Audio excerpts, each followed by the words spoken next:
My apologies. Our sign language interpreter tonight is not William Sila, but Meresha Owit. Let's now cross borders to the northwest of the country. Since last week's deadly clashes in South Sudan, governments of countries such as the United States, India, Japan, and even neighbouring Uganda had elaborate plans of evacuating their citizens. But not the Kenyan government. We spoke to Josh Kariuki, a Kenyan who is still in South Sudan, and his brother Caleb, who has since the clashes flared, been rallying for action, not just for his brother, but for other Kenyans still looking for an exit strategy. Hello. Every call that has or will go through from Caleb Karuga here in Kenya to his brother Josh Kariuki, who has been in South Sudan for nearly 2 months, matters.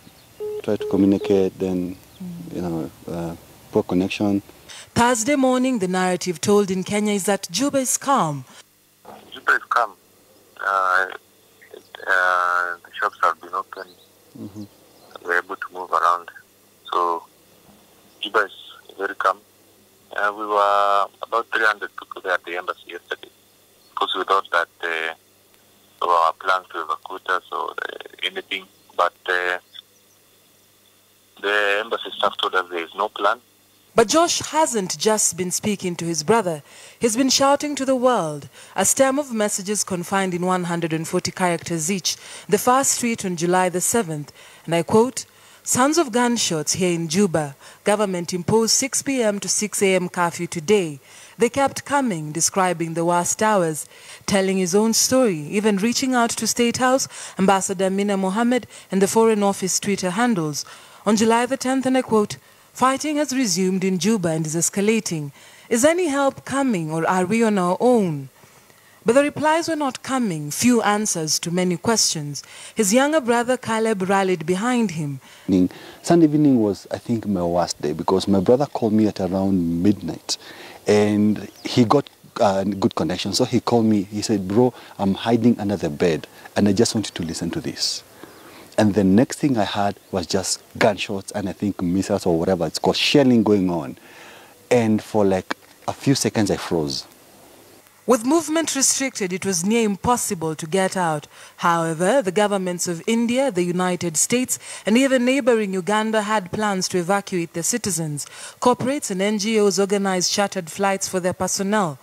Many Kenyans, like Josh, had to depend on commercial flights booked in advance, which only became available recently. Still, it's not that simple. Yesterday and the day before yesterday, the Ugandan citizens were asked to register. They have registered and they are waiting. So we as Kenyans, we just have to join that convoy. As of Thursday evening, Fly 540's outbound flights from Juba were only available beginning Friday. A one-way ticket costing 41,276 shillings. Kenya Airways cost between 58,000 shillings. But with the holidays before the fighting, many didn't have access to banks, and a state of normalcy is not yet a reality for foreigners in Juba. The Foreign Affairs Ministry has not disclosed any evacuation plan, especially after the ceasefire.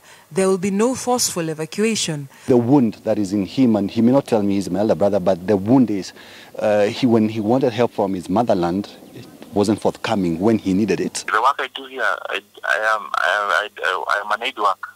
I work with the local NGOs, and the work that we do is helping lives, save lives. Next time I come back, I'm coming back knowing that I'm on my own. My government is not with me. Many families wait for their kin to come with multiple narratives at their time of need. In principle, Kenyans, even though away, don't stop being Kenyans. Dorcas Wangira, KTN News, Nairobi.